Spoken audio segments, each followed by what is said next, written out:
This weekend, I'm in Mumbai where I live. And this weekend, we had, in terms of performances, on Friday, we had Jimmy Carr, the comedian, doing several shows in Mumbai. Then the musicians Sting and Keen, the band Right. from Sussex, performed back to back. And I'm wondering if India is becoming like the best exotic marigold hotel thing, not just for retirees, but also for British entertainers. What a odd collection of like I didn't expect you to say all of those names Yeah. together. Yeah, and we also had Herbie Hancock, who's 84. Uh, 84. yeah, Right. and he was visiting. So I don't know what's going on. I think, is it very cold in the West? Oh, it's possible. Oh Just yeah, people going it's to heat up. absolutely freezing. I mean, Herbie Hancock and Jimmy Carr are two people that you don't expect to hear in the same sentence, to be honest. And But there you go. Mumbai, those Yeah. three words.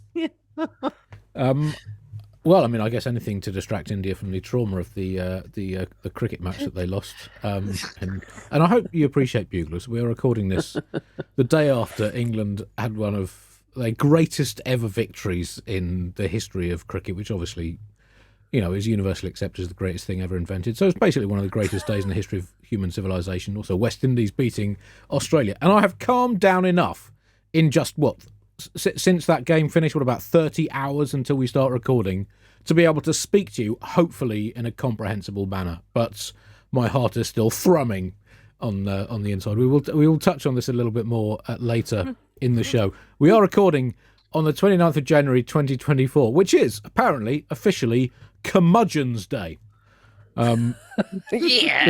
Or should I say, ugh. Yeah. Well, personally, I don't see why that's worth celebrating. In fact, I think the whole thing's ridiculous. Why does being curmudgeonly need to be celebrated with its own special day? Makes it sound like it's in some way unusual rather than being the fundamental state of human existence. Why can't people just accept that and stop trying to cheer everyone up with special days for things? I mean, really. So anyway, I do hope you celebrate Curmudgeon's Day in whatever way you see fit, Buglers. But to mark Curmudgeon's Day, we have a quiz question for you. What is the origin of the word curmudgeon? It's shrouded in mystery. The options are A, the curmudgeon was a now extinct bird related to the pigeon. Etymologically, it's a shortening of covered mud pigeon. It's renowned as the most bad-tempered bird in the history of avian nature, and was prone to deliberately flap its wings in people's faces and guano-fact on their picnics before being hunted to extinction in the cheerful late 17th century. Or was it from Curmudgeonly, a former aristocratic seat in Derbyshire? In fact, the 6th Lord of Curmudgeonly was described by 17th century diarist Samuel Pepys as a man of unceasingly unbreakable misery who possessed within his face more means of expressing gloom than the rest of the nation combined. He invented the curtain, apparently, hence the cur of curtain, so he wouldn't accidentally see anyone smiling outside his house, and was famously the only member of Parliament to vote in favour of banning winking, somersaults and laughter in a vote in 1666. He was reputed to have invented the phrases, "Oh, what now? Is this a bucket of shit I see before me?"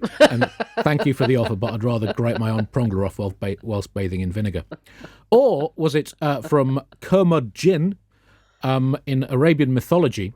The Commode jinn was a foul-tempered jinn or genie spirit from the ancient city of Commode that would emerge from a magic lamp, stroppily offer 3 wishes, and then refuse to grant any of them.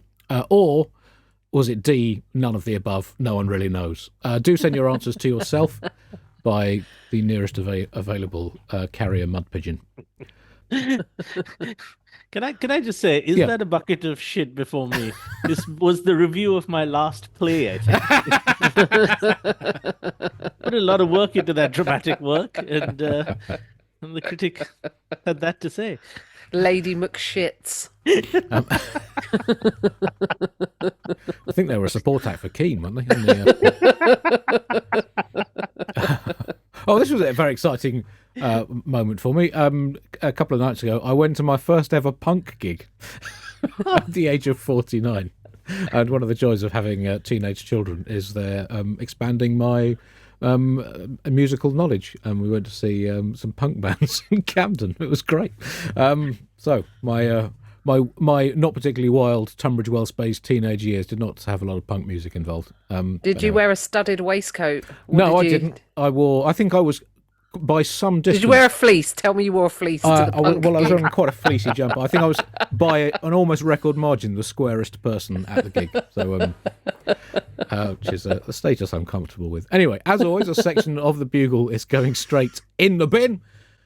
This week, a Cars in Crisis section. Where now for cars, the world is asking.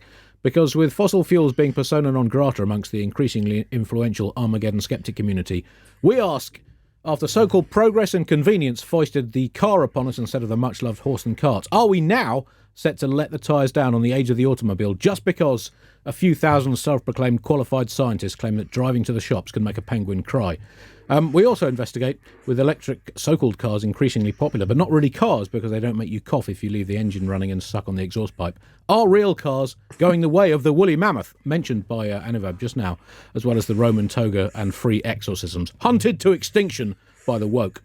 Also, we look at the new heptacycle. Could the seven-wheeled pedal-powered vehicle, just waiting for a celebrity to launch it into the commercial stratosphere, replace all cars within 5 years? No.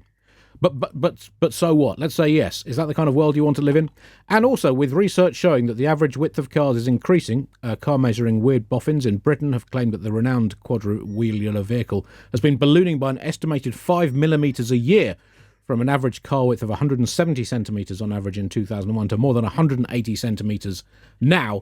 Does this mean that all car parks will have to be expanded?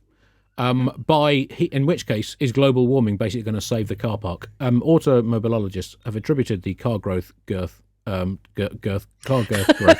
to a combination of factors, including a lack of car motivation, cars having been roundly criticised for destroying the planet when actually it's their drivers who are more responsible, as well as increased traffic, meaning that cars don't have to go as fast, so don't need to keep in trim. Also, probably the woke as well. Sorry, I wrote this also to double up in my column in the Daily Telegraph. Concerns have been raised that the increased width of cars has made journeys more predictable, and because it's harder to overtake, it comes down more and more to strategy and reliability, and that's not a real sport. From now I'm just getting confused. But I can tell you that if current trends continue in the increasing width of cars, in just 364,000 years, cars will be 22 miles wide, and you'll be able to cross the English Channel to France just by parking at Dover and shuffling from the driver's seat to the passenger seat. And then, how will we stop the boats? That is a question that politicians are ignoring. Anyway, that section is in the bin.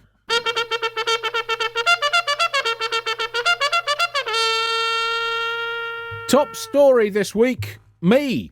I'm sort of the top story this week. I've been in the news tangentially, or the news quiz, which I host on Radio 4, has been in the news because the Conservative Party Transport Minister, Hugh Merriman, a minister in the government, took some time out from his hectic schedule of failing to rectify the infinite number of problems with public transport in the UK to complain that the news quiz is biased against the Conservative government.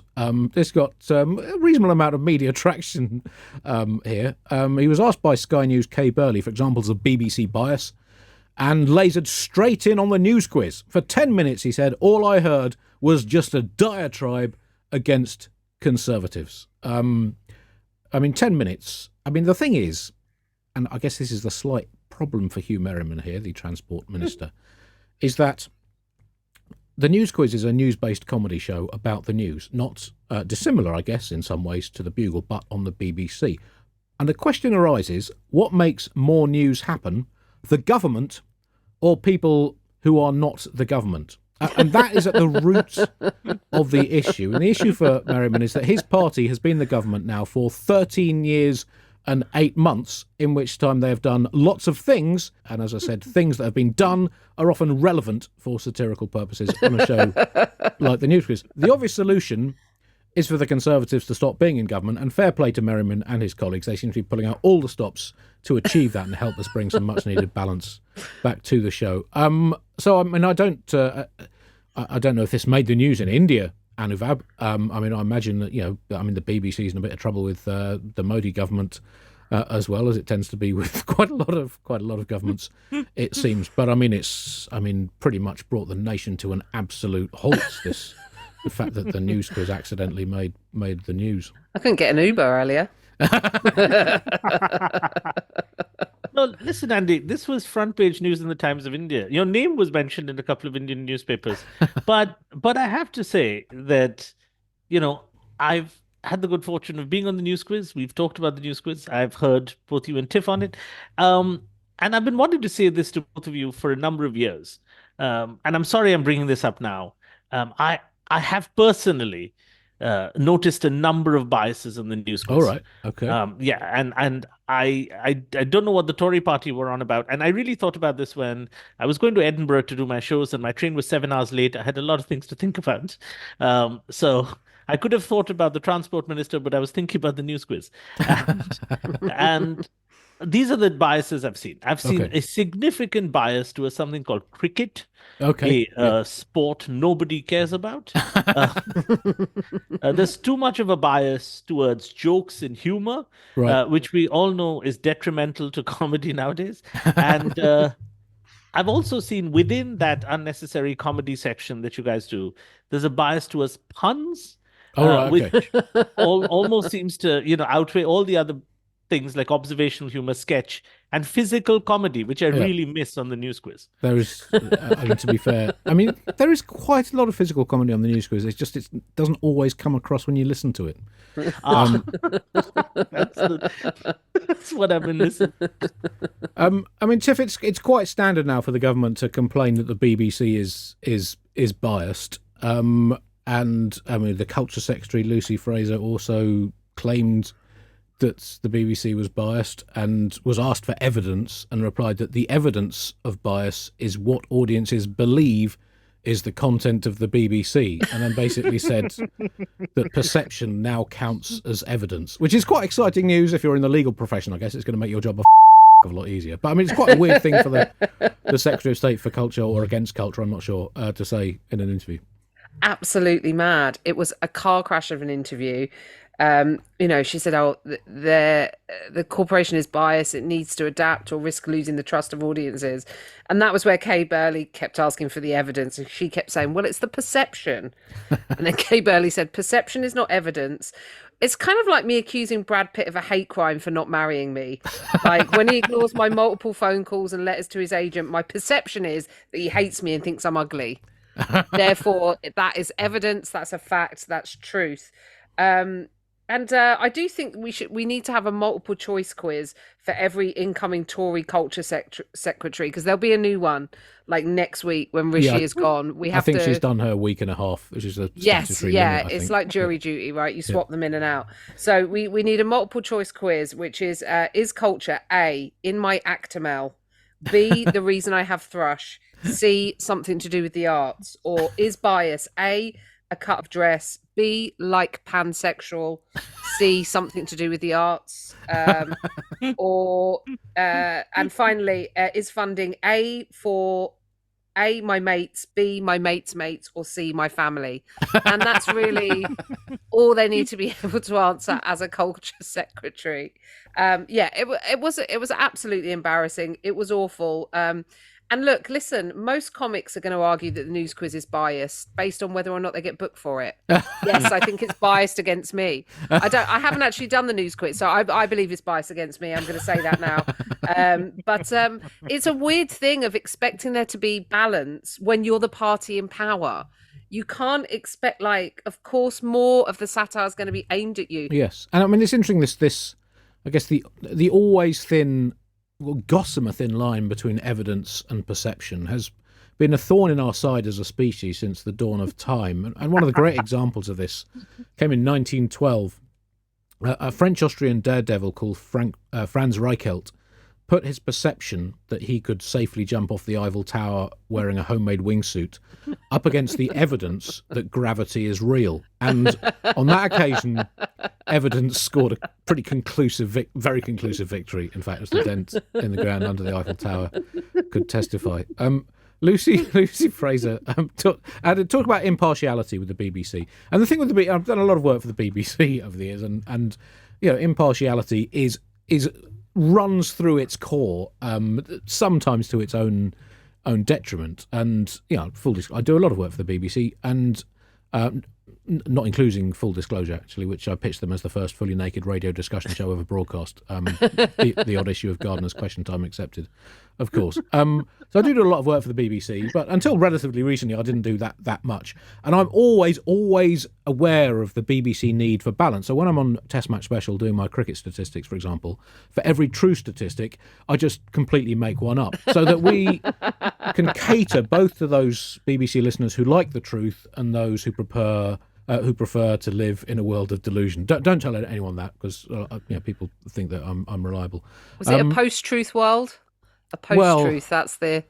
I think we're stuck between a post-truth world and a pre-truth world. So I don't know. There are no winners. There are no winners. Yeah. But the thing with the BBC, it's accused of bias by pretty much everyone, which suggests that either it's so committed to bias that it is biased in every way all the time, or it's not actually that biased at all. I guess we'll let history be the judge of that. All sides. It's coming from all sides. So I'm actually wrong. It's not just when it's from everyone. Lucy Fraser, the Culture Secretary, added, impartiality requires thought and it requires accountability. Two things that are not always obviously in the forefront of the government's golf bag, thought and accountability. She added, there are only perceptions, and perceptions are important. Now, unfortunately for the government at this point, there are also, as well as perceptions, facts. And a lot of those facts help create the perception that the government doesn't know what the it's doing. So, I mean, that perception, rightly or wrongly, is held by a majority of the perceiving public, according to opinion polls, and by a majority of conservative voters as well, according to other opinion polls. And these conservative voters are currently very biased against the Conservatives, with more than half of them, those who voted Conservative in the last election, not intending to do so at the next one, if I've perceived those numbers correctly. Andy, the more you say perceptions, the more it sounds like a sort of 80s nightclub that I expect to show up in EastEnders. Is everyone going to Perceptions tonight? Now, I have a question for the both of you. Okay. You guys have the BBC. We don't get access to it, but one of the things the BBC is known for around the world, which really annoys me, are facts. Just just like the ones you brought up, Andy. Yeah. I guess they look for facts in the UK. They look for facts here. Now, do they not know? Can you tell someone at the BBC that the world has moved on from facts? I mean, we've moved on to podcasts. We've moved on to soothing YouTube videos of people cleaning carpets. Right? Wellness influencers. Influencers, thank you. It's opinion. So this terrible habit the BBC have of getting to actual sources, getting them to quote things and then verifying that, it's very tedious. Yes. I'll give you an example of a fact that just happened. Okay. There was an AI-generated social media ad, which everybody believed in India, that played a couple of days ago, featuring the Indian cricketer Sachin Tendulkar, great batsman, peddling an online gaming app.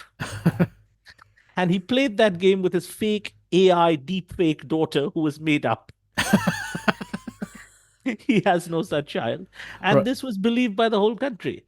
Why is the BBC behind the times? All right. Well, because institutions take time to change, Anuvab. And the BBC is trying to change to become less fact-based. And I'm sure it will get there eventually. But at the moment, it is somewhat stuck in the past. But just the one thing that really annoyed me about Hugh Merriman said, and I completely accept that, comedy shows are not for everyone. Whatever you do, a significant proportion of your audience won't like it, and that's true of pretty much every comedian that's ever lived. But it was the fact that he said he listened for 10 minutes. Hugh, you missed the 18 minutes of pro-Tory stuff we did after that. You missed my explanation for how out-of-control immigration figures are actually giving people exactly what they voted for, how functioning transport links, which obviously is an issue close to your heart, only make people miserable because it shows them that there is a possibility of a better world, which is the surest path to being dissatisfied with your own life. And, of course, you missed my erotic poem about neoliberal economist Milton Friedman and Margaret Thatcher in a newly privatised British telecom phone box. I mean, it wasn't that erotic, of course, there's limits, but just enough simmering je ne sais pourquoi. Iron Lady reach melting temperature.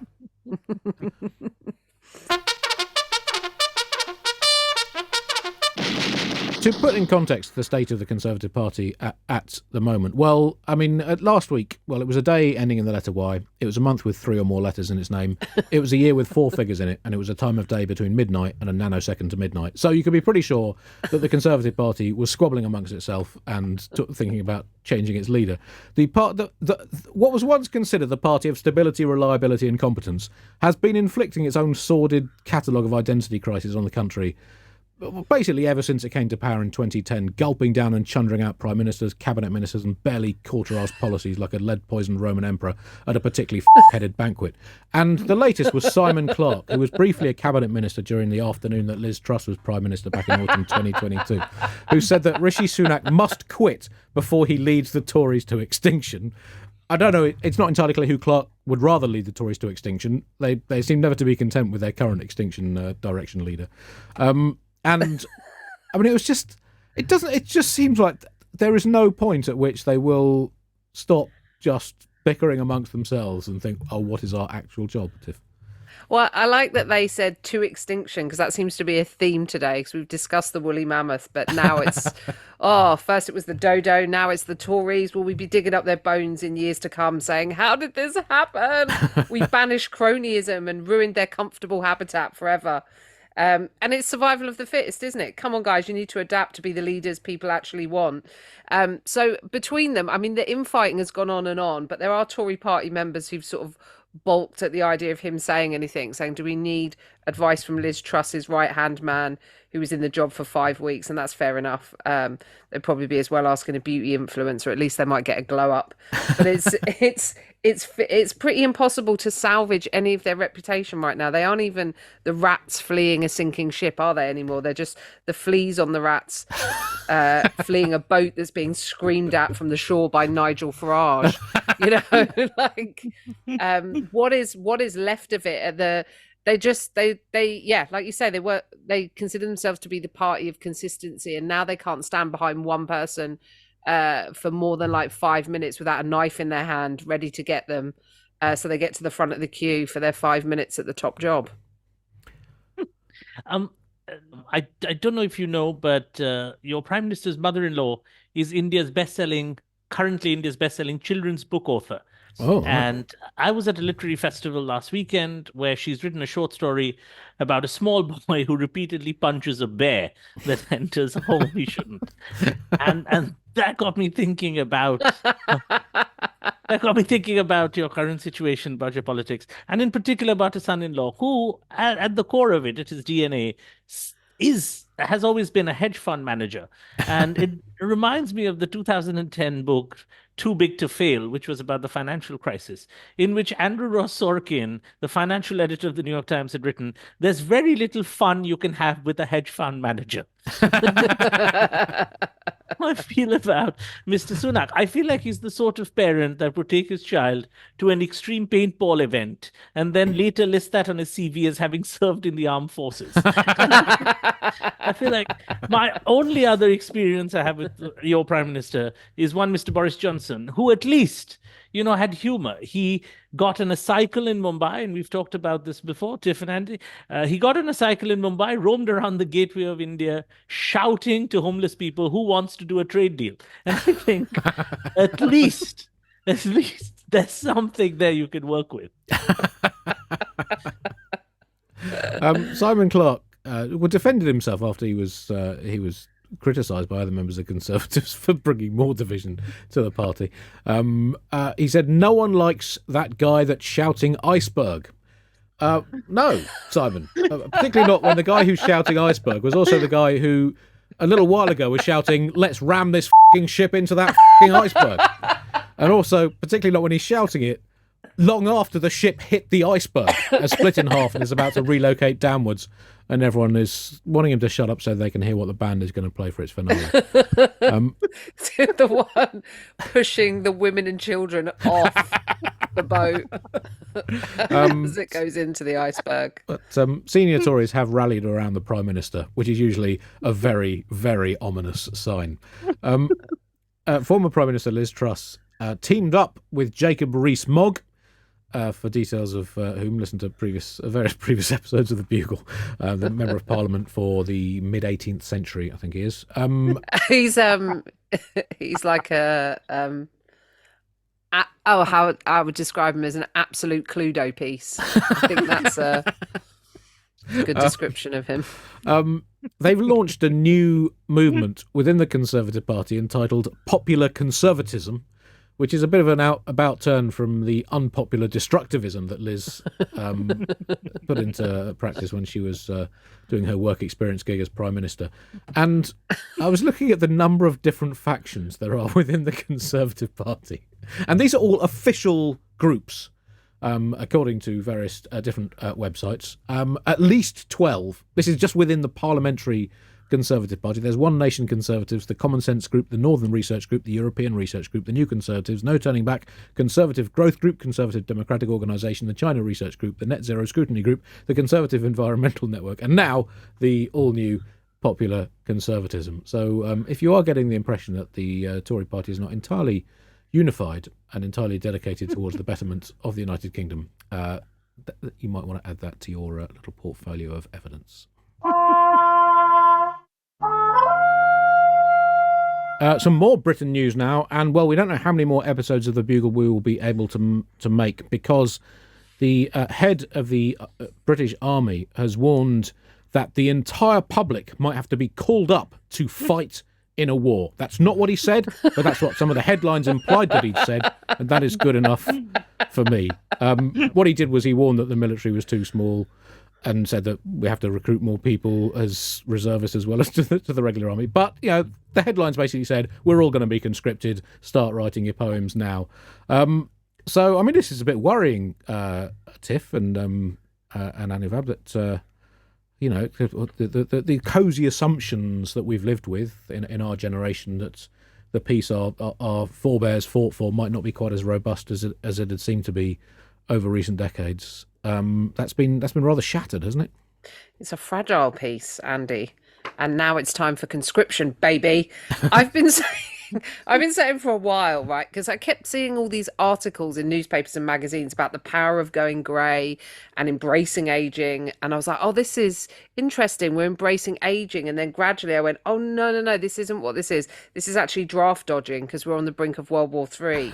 So what's going to happen now is just there's going to be a lot of people trying to prove that they're too old to fight in a war by doing old people shit. So just like wandering around with a copy of Reader's Digest tucked underneath your arm, going into cafes and shouting at people that are ordering avocado on toast, like, mark my words, young one, you'll never buy a house. Giving yourself a side parting, because apparently that's what ancient people do according to TikTok. Telling people to get off your lawn, even if you live in a flat, and occasionally just wandering into rooms asking what's on the wireless and leaving the torch on your iPhone constantly on. That is some old people shit right there. I think we're going to get to the point, actually, as women, you know, that we're going to start seeing those ads pop up on TV, you know, like, ladies, get yourself an over 40s hottie, because they're not going to get conscripted. So we're going to see those hot men over 40 in your area adverts start popping up. Yeah, I've just done the photo shoot for that. Now, the Chinese Olympic Association, right, they start going house to house looking for children to do gymnastics. And the children have to be around the age of 9. Any older, they're disqualified. That sort of stuff. I have a couple of suggestions. You could do that sort of stuff in Britain.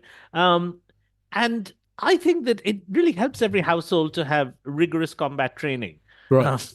I think in particular, say, for example, if you have any arts households, any households where both the earning members are involved in freelance arts of some kind, I think those households should undergo jiu-jitsu and knife training,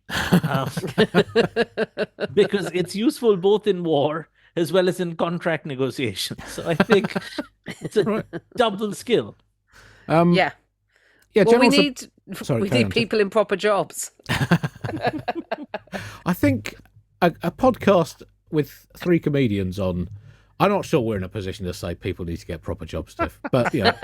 No, I'm including myself in that. I'm like, Yeah. Well, actually, I think women. I've like at gigs. I was at a gig recently, and there was a guy in, and he said he was in construction, and then there was literally like a wet row at the back of the room of women who were like, "Oh my God, a man with a real job!" Like, General Sir Patrick Sanders, who was the head of the army, who made these comments, he said, "We will not be immune."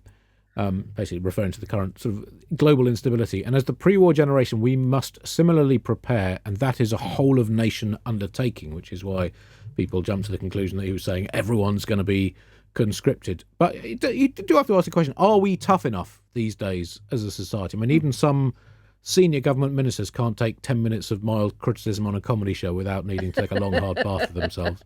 And having seen the mayhem unleashed when cricket commentators started using the word batter instead of batsman, I'm not sure as a nation how we will respond to the challenge of the invitation of being vaporized by a Russian space laser. So I don't know if we're going to step up to the plate quite as heroically as previous generations did. I can't think of a time, you know, when young people would be less inclined to fight for a country that sort of robbed them for a hope of any kind of future. Unless we are some of those lovely lads who protected the statues a couple of years ago. I don't know if you remember those. Oh, yeah. There was that Venn diagram of people who voted Brexit to maintain British culture and people in England tops pissing on statues, and it was just a circle. So I feel like they might be up for going and fighting in a war. Also, Bernie Ecclestone, he said he'd take a bullet for Putin. So at one point, so we can see how that pans out. And we just put billionaires on the front line, you know, like Bezos, Musk. We get them involved. Like, relax, everyone. The 1 billionth airborne are going in.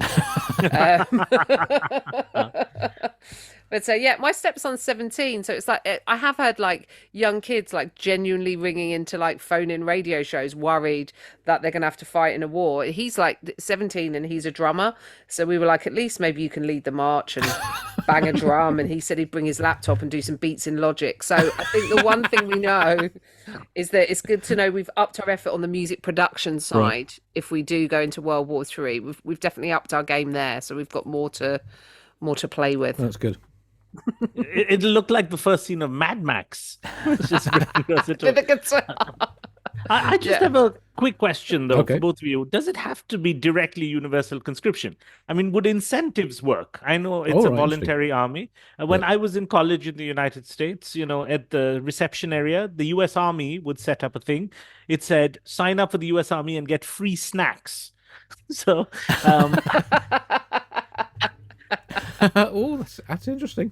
Yeah, it's possible. I mean, the problem is, as you say, there's greater skepticism of the joy and privilege of being slaughtered in mechanicalized conflict for spurious reasons, laced with often questionable patriotism. And the problem for any General Kitcheners of today is that if you stick out a finger on a recruitment poster towards the public saying your country needs you, it's quite likely that another finger will be raised right back at you. But also, I mean, surely, we've like I said, we've grown up with these assumptions that we would never, our generation, our children's generation wouldn't need to fight in the way that our grandparents' generation did and our parents' generation would have done if the Cold War had ever got hot. But surely the whole point of modern military technology is that we can be cannon fodder, just like in World War One, but from the comfort of our own homes, without having to trudge around, getting cold in the trenches. We just sit there and wait for the merciful release of nuclear Armageddon. The poetry might not be quite as fun, but, it would save on transport, which is good for the environment. Well, it did say men and women in his speech, and it took me a rereading to see that bit, and I was like, oh, hello. I don't fancy going up against Russian women in the war. Like, they were badass during World War II. They had the night witches. Yeah. Used to go in and fly planes and stuff and do like nighttime bombing and shooting. And I'm quite... Listen, I've got a new series of Reacher to get through on Amazon Prime. Right. I don't think now's it's not a good time for me.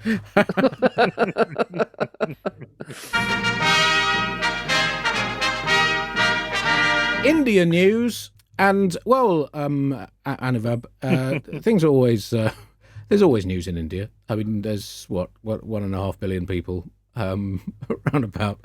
There's 1,500 languages. I don't know how many religions. 48 million different ways of making curries. So it's hard to expect the kind of glorious national cohesion we enjoy in less complicated nations such as the United Kingdom. But there's been a new temple opened recently that's has sort of emphasised quite how taut things are in India at the moment, particularly under the government of Narendra Modi. Right, yeah. I mean, there never has been a time on the Bugle where I thought we'd run out of time and I'd be lucky. Um, this is this is clearly not one of those times. They've built a massive temple in the city of Ayodhya in the state of Uttar Pradesh. It opened last week. It's the plan is to make Ayodhya like Mecca or the Vatican, the center for Hinduism. Now, the only problem is that till the year 1992, from about several thousand BC, a mosque stood there.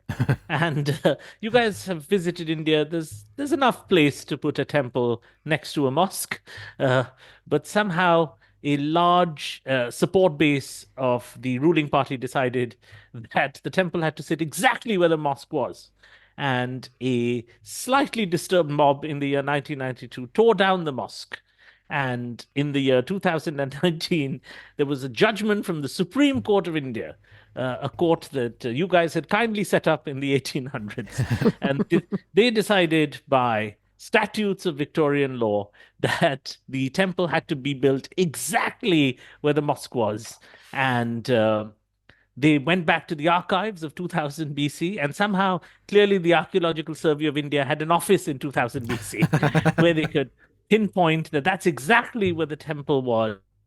And it was a temple to the Hindu deity Ram from the myth Ramayana. And he was born there. And so the temple had to come up there.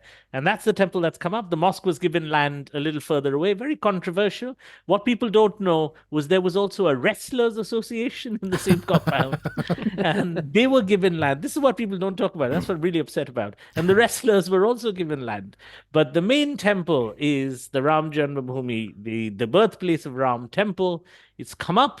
And it's had a massive opening last week. Prime Minister Modi, the head of the right-wing RSS, and the Chief Minister of Uttar Pradesh were the first three people that went into the temple along with the high priests, followed by 2,000 different Indian celebrities, businessmen, cricketers, lots of friends of yours, Andy, people, the high places. And I was quite fascinated by the seating chart of the VIPs, of who gets to be closest to God and who doesn't. Interestingly, India's biggest billionaire, Mukesh Ambani, fourth richest man in the world, was 3 layers removed from God. In front of him was the actor who played Ram in the popular TV series. And I always wonder who does this seating. The Income Tax Commissioner of India. he had the 6th row behind the great idol of Ram. So the chairman of the Electricity Commission was much closer to God. So the point I'm trying to make is big event. I mean, intrigued by the idea that there was a mosque there in thousands of years BC. I mean, this is a radical rewriting of religious history, Anuvab. Well, here's the thing. If the Supreme Court hadn't given that judgment, there would be a temple built on top of the mosque, which would have been one of the greatest symbols of religious unity the world has ever seen. But clearly the Supreme Court decided that there was a Ram temple here. And here's the thing, right? I think a lot of Western listeners may not know this. Hinduism is often associated with a lot of, just sort of relaxed and groovy sort of stuff. You think, Hindus, you think nice sequin dresses, Diwali fireworks, temples in Neasden, that kind of thing. Now, so what is there to worry about? Nothing really. And that's what I'm really here to say. There's nothing to worry about. They're wonderful, the new Hindus that are in power. They're not in any way militant. They are lovely, they're caring, and I am not at all nervous to make a joke about this news item. I am not currently shaking my leg and hoping Andy and Tiff move on to the next topic. And not once have I said that It is that I am unsafe in my residence, my largely unprotected residence, which currently has had 2 orange flags planted outside the main gate by peaceful groups of young, reasonably violent men, without asking any of the residents of my building society whether we'd like to participate in said religious fervor. So let me repeat, none of us have been influenced at all, except right at our doorstep. And none of these things are affecting me at all. I am perfectly fine. Oh, that's good to hear. I mean, Yeah. this is a dispute going back centuries into history, fueled by religion, still causing severe ructions and disharmony today. It's just another day in the sausage factory of world news. That's just what we do on this planet. Exactly. I looked up Lord Ram and I thought he Yeah. seemed pretty awesome. Isn't he supposed to be the perfect man? He's blue like the other Yeah. perfect men, Dr. Manhattan, William Wallace, and Papa Smurf. Well, Vanity Smurf, obviously, the John Oliver Smurf. That's, could there be a greater example of Smurfio human perfection? He seemed cool because he's like brave, empathetic, humble, loved his wife, and he's ripped. Yeah. Exactly. Very in the myth, very progressive. Eventually ended up letting his wife run the kingdom. And I like him went even into- more. I didn't know that bit. I mean, this guy Yeah. seems great. Yeah. Currently being co-opted to win elections, not so cool. Not as exciting for him, but the OG Ram from the texts is a pretty cool guy. Right. But now it seems every version of India has its own Ram to win an election. My local badminton club has a Ram symbol when we're taking on the rival badminton club. So clearly there's a Ram for everybody, Tiff.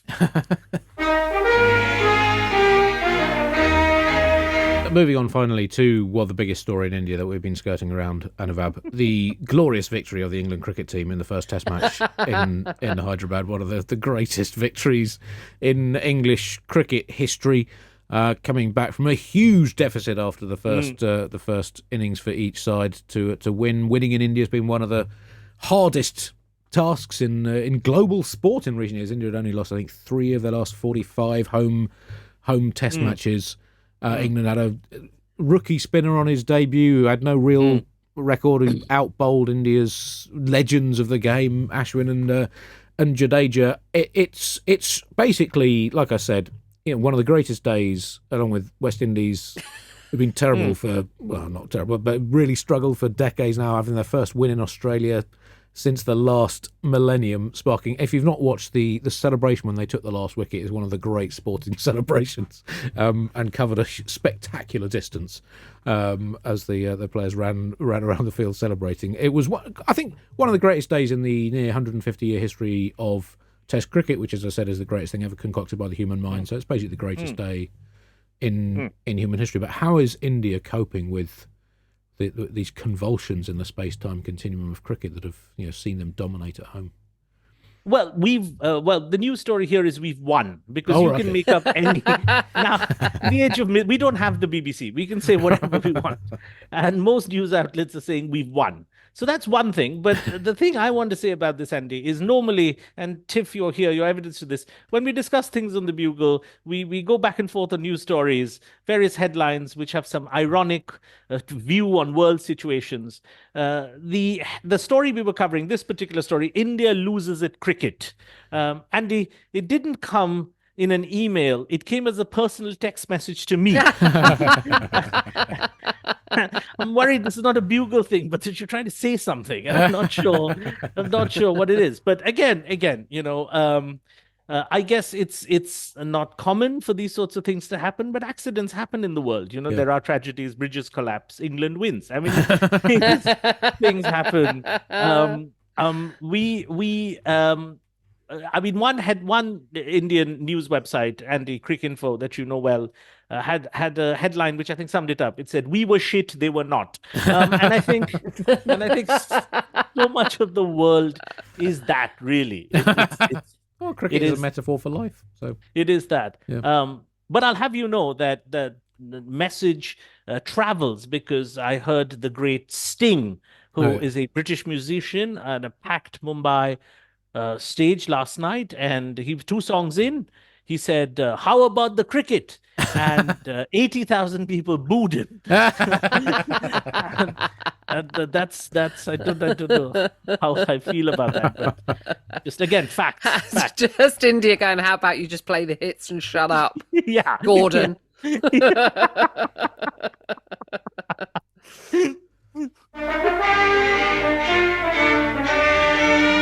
Well, that brings us to the end of this week's Bugle. We will have further updates from the world. There's been some fairly heavy stuff going on around the world that we might have to return to when it's February. Next week, we have Nish Kumar and Chris Addison on. Don't forget to book your tickets for the Bugle live shows in March. Dotted around the UK, details at thebuglepodcast.com. Come to all of the shows, or one of them, up to you. I mean, if you want to come to 8 shows in 8 different cities, well, you'd be more than welcome.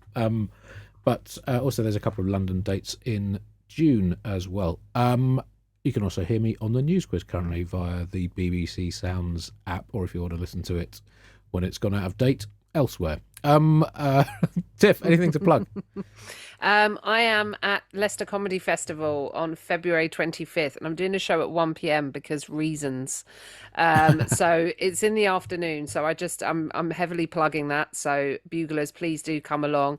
It's a work in progress of my new show, Brave New Tiffany, because I think the world needs a PR, a new PR, should I say. So I'm going to try and come up with some solutions.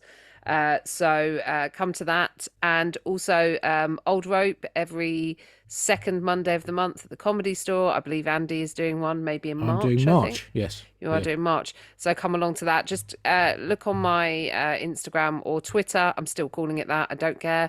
And you will find information for those things. Anuvab? I returned to the UK in May for a short tour of the Department of Britishness. I hear that there is a big demand for Britishness in the world.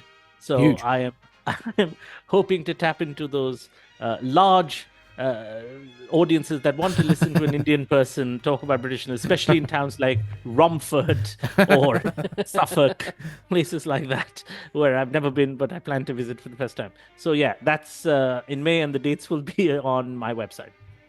Don't forget, if you want to join the Bugle voluntary subscription scheme, to become a voluntary subscriber to the show and keep it free, flourishing and independent, go to thebuglepodcast.com and click the donate button. Subscribers get access to an exclusive monthly Ask Andy show, plus premium level voluntary subscribers will be receiving the Bugle vinyl record, which is currently, I think, in the vinyl record factory being pressed.